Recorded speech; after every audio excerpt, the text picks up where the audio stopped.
एक कॉइन को मेज़ के सेंटर में रखिए और इस कॉइन को अब आप धीरे धीरे ऑब्जर्व करना शुरू कीजिए, ऐसे कि आप पहले इस कॉइन को एक सर्कल की तरह देख पा रहे हैं। धीरे धीरे अपनी आँखों को वहाँ तक ले जाइए जिससे कि आपकी आँखें इस मेज़ के सरफेस के लेवल तक आ जाएं। आप पाएंगे कि पहले ये आपको एक सर्कल की तरह दिख रहा था, देन ये धीरे धीरे ओवल होता जाएगा एंड देन फाइनली एक स्ट्रेट लाइन की तरह दिखेगा। और यही है मेरी दुनिया। Welcome to the फ्लैटलैंड।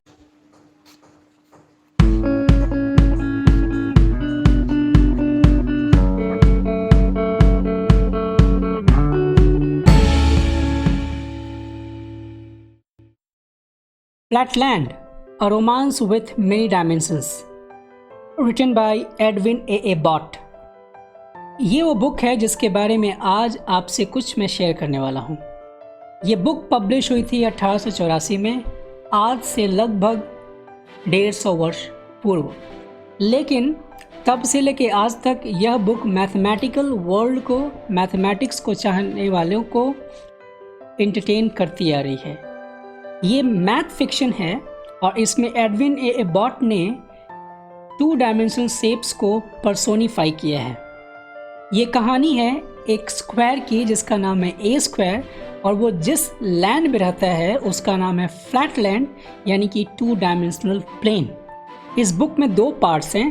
पहले पार्ट में ए स्क्वायर, हमारा प्रोटैगनिस्ट, अपनी दुनिया के बारे में डिस्क्रिप्शन देता है कि उसकी दुनिया कैसी है, उसकी दुनिया के लोग कैसे हैं, उस दुनिया में सामाजिक व्यवस्थाएं क्या क्या हैं। और दूसरे पार्ट में मुख्यतः वो 2 अनुभवों को शेयर करता है। एक अनुभव जब वो एक लाइन लैंड से इनकाउंटर करता है तब, और दूसरा अनुभव जब वो स्पेस लैंड से इनकाउंटर करता है तब। तो इस कहानी को थोड़ा संक्षेप में आपसे मैं साझा करता हूँ और फिर मैं बताऊँगा कि ये बुक यूनिक क्यों है और किसे पढ़ना चाहिए।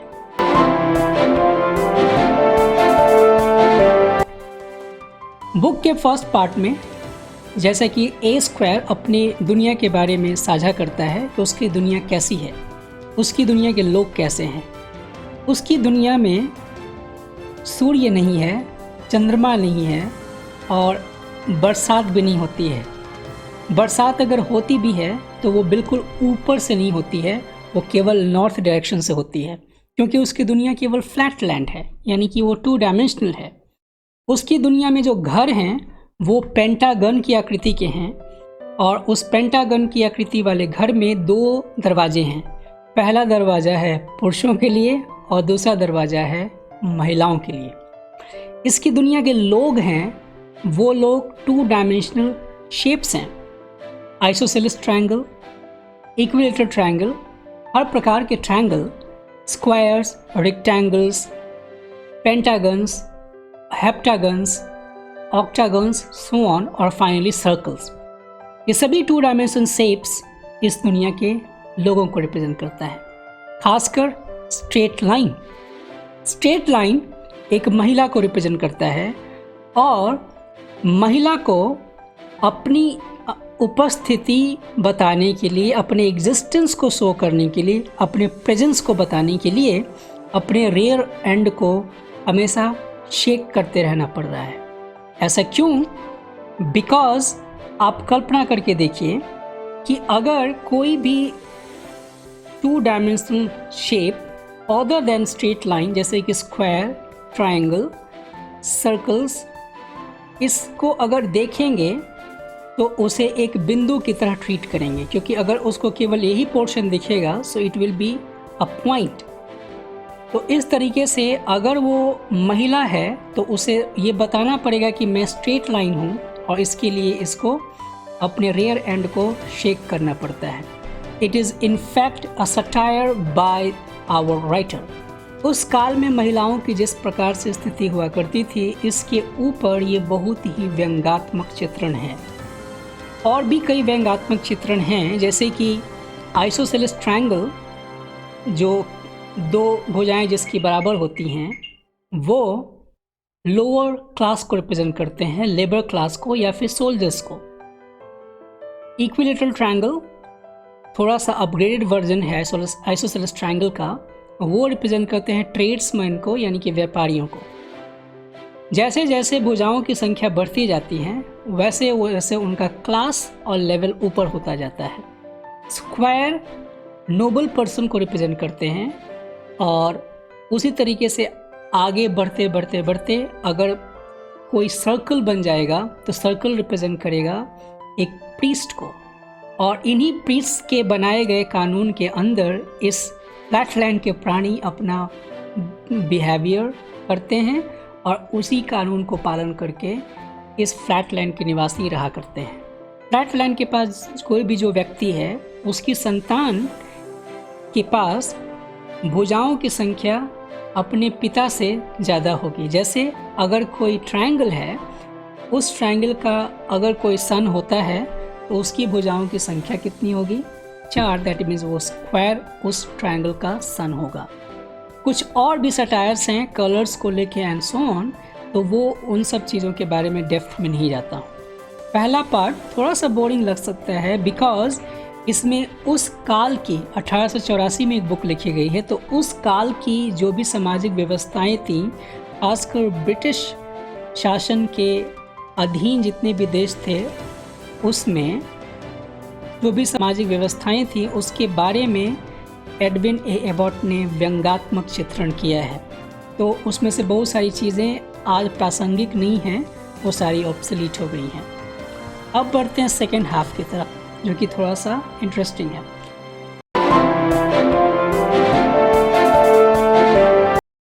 सेकेंड हाफ में भी 10 सेक्शंस हैं, लेकिन मुख्यतः 2 बातों को आपसे मैं शेयर करना चाहता हूँ।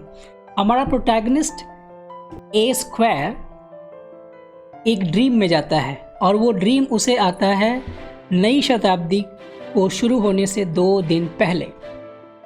तो उस ड्रीम में वो पहुंचता है लाइन लैंड के पास। लाइन लैंड यानी कि 1 डायमेंशनल लाइन। लाइन लैंड के किंग से उसका इनकाउंटर होता है बातचीत के द्वारा। अब लाइन लैंड के लोग कैसे हैं? लाइन लैंड में ऑब्वियसली ये लाइन है, तो उस लाइन के जो छोटे छोटे पीसेस हैं उसमें जो सेंट्रल पीस है, बड़ा सा पीस, वो उस लाइन लैंड का किंग है। और जो लाइन लैंड के पास महिलाएं हैं वो उस लाइन पे स्थित डॉट्स यानी कि पॉइंट्स हैं, वो उन महिलाओं को रिप्रेजेंट करता है। यानी कि हर दृष्टि में महिलाएं छोटी रहने वाली हैं, मतलब नीचे लेवल की रहने वाली हैं। उस काल के अनुसार ये व्यंग्य है। अब जैसे ही ये ड्रीम में लाइन लैंड के पास पहुंचता है अपना square, so you can imagine what will happen.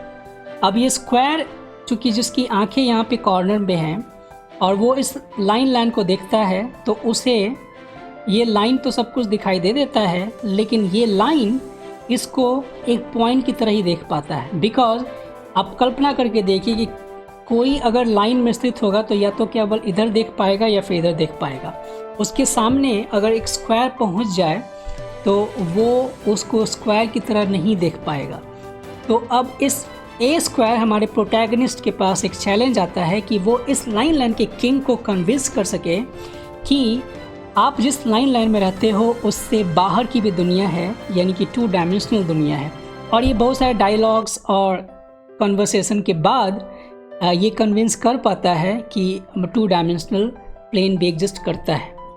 अब दूसरी घटना का जिक्र करते हुए हमारा प्रोटैगनिस्ट ये बताता है कि 1900 यानी कि नई शताब्दी को शुरू होने से एक दिन पहले जब वो अपनी वाइफ के साथ ड्राइंग हॉल में बैठा था, तो उसे अपने ड्राइंग हॉल में एक सर्कल को बढ़ते हुए और फिर घटते हुए ऑब्जर्व किया। हुआ ये था कि उस फ्लैटलैंड की व्यवस्था के अनुसार हर एक शताब्दी की शुरुआत में पहले दिन एक नए लैंड से कोई प्राणी आएगा और उसे ये अवगत कराएगा, मतलब उस फ्लैटलैंड के वासियों को, कि कोई और दुनिया भी एग्जिस्ट होती है। तो स्क्वायर को, हमारे प्रोटैगनिस्ट ए स्क्वायर को एक सर्कल दिखा था जो कि वाकई में एक स्फेयर ने उसके आंगन में प्रवेश किया था। अब उसे एक सर्कल क्यों दिखा था? बिकॉज ये 2 डायमेंशन का प्राणी है और अगर कोई स्फेयर उसके अंदर उतरेगा भी तो it can only see the cross section of that sphere, जिससे कि वो एक सर्कल दिखेगा। तो अगर ये उतरेगा तो पहले उसे एक छोटा सर्कल दिखेगा और जैसे ही ये सेंटर में आएगा तो उसे एक बड़ा सर्कल दिखता हुआ नज़र आएगा, यानी कि केवल ये इसके आगे का चपटा भाग उसको दिख पाएगा सर्कल की तरह। अब ये स्फीयर है वो इस फ्लैटलैंड के निवासी ए स्क्वायर को कन्विंस करती है कि नहीं भाई, ये जो आप फ्लैटलैंड में रह रहे हो इससे ऊपर की भी दुनिया है स्पेस लैंड, और वो उसको कन्विंस करने के लिए इस स्क्वायर को पुल कर देती है अपने स्पेस लैंड में ले जाने के लिए। उसका हाथ पकड़ के स्पेस लैंड का भ्रमण कराती है और उसे कन्विंस करती है कि ये जो दुनिया है वो 3 डायमेंशनल की दुनिया है और ये फ्लैट लैंड यानी कि 2 डायमेंशनल की दुनिया से ऊपर की दुनिया है। स्क्वायर को, हमारे प्रोटैगनिस्ट को वहाँ बहुत ही आनंद आता है ये देख के कि हाँ, फ्लैट लैंड जो है उससे ज़्यादा अच्छा है ये और ज़्यादा अपग्रेडेड है ये दुनिया स्पेस लैंड का। वो पूछता है ए स्फीयर से, जिसका नाम ए स्फीयर ही है, ए स्फीयर से कि क्या इसके आगे की भी दुनिया हो सकती है।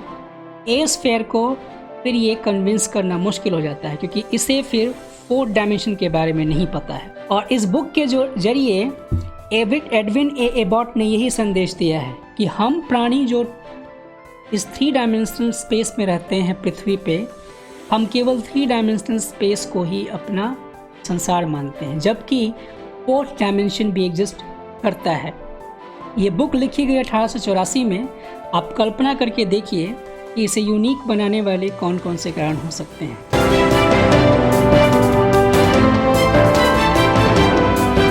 पहला कारण ये कि जितने भी शेप्स हैं 2 डायमेंशनल, उनका पर्सोनिफिकेशन किया गया है, यानी कि मानवीकरण किया गया है, जिससे कि इसको पढ़ पाना बहुत ही इंटरेस्टिंग और फन है।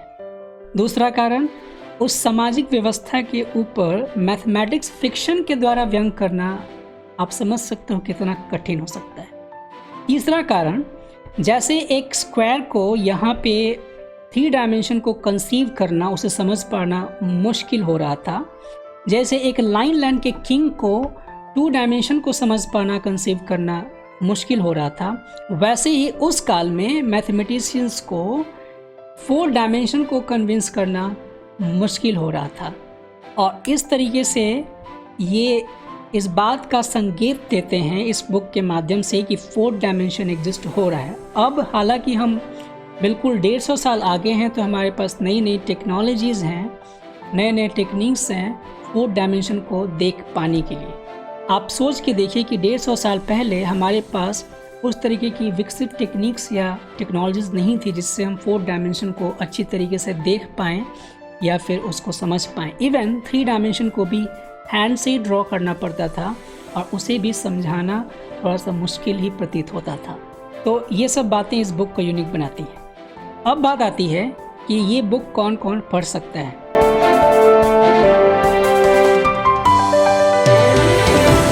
मेरी दृष्टि में ये बुक सभी टीचर्स को पढ़ना चाहिए जो मैथ को थोड़ा और अच्छा बनाना चाहते हैं, और ऑफ कोर्स मैथ टीचर्स को तो पढ़ना ही चाहिए, क्योंकि इस बुक में मैंने पाया है कि आपको भले ही कुछ नई चीज़ें मिले नहीं, लेकिन आप अपने क्लासरूम में इनके आइडियाज़ को अप्लाई करके अपने लेक्चर को कैसे इंटरेस्टिंग बना सकते हो और इजी बना सकते हो स्टूडेंट्स के लिए। मैंने पाया है कि फॉरेन कंट्रीज़ में जो मैथ टीचर्स हैं वो जब 2 डायमेंशन पढ़ाते हैं तो वो उस क्लास का ही नाम रख देते हैं फ्लैटलैंड, क्योंकि वो 2 डायमेंशनल शेप्स के बारे में बताने वाले हैं। एनीवेज, अब बात करते हैं भारत में। भारत में इसे कौन कौन पढ़ सकता है। ऑफ कोर्स हर एक मैथ टीचर, जैसा मैंने पहले बताया, पढ़ सकते हैं, और इसमें थोड़ा सा मुश्किल ये आ सकता है कि इसकी इंग्लिश थोड़ी सी रिच है, क्योंकि आप कल्पना कीजिए कि ये 1884 में लिखी हुई बुक है, तो इस वजह से थोड़ा सा ये टाइम टेकिंग हो सकता है, लेकिन टीचर्स लोग इजीली पढ़ सकते हैं।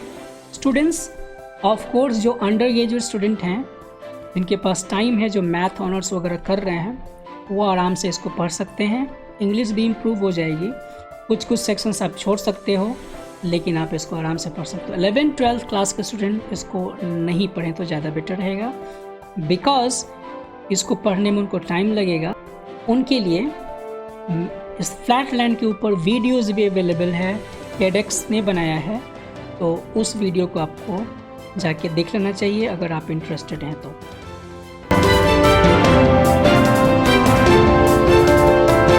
आगे एक बात और, आने वाले सालों में आपको पता है कि करिकुलम में कुछ चेंजेस होने वाली हैं, और आपको ये भी पता है कि नई शिक्षा नीति के अनुसार कोई भी 2 सब्जेक्ट ले सकता है कोई भी स्टूडेंट।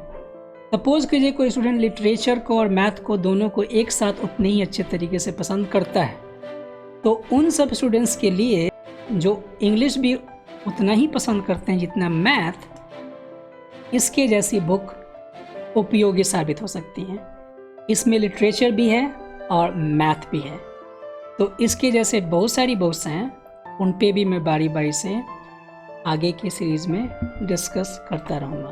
तो Flatland, go for it for all teachers. So आज के लिए इतना ही, मिलते हैं अगले एपिसोड में किसी और एक नए बुक को लेकर। Till then, take care, bye.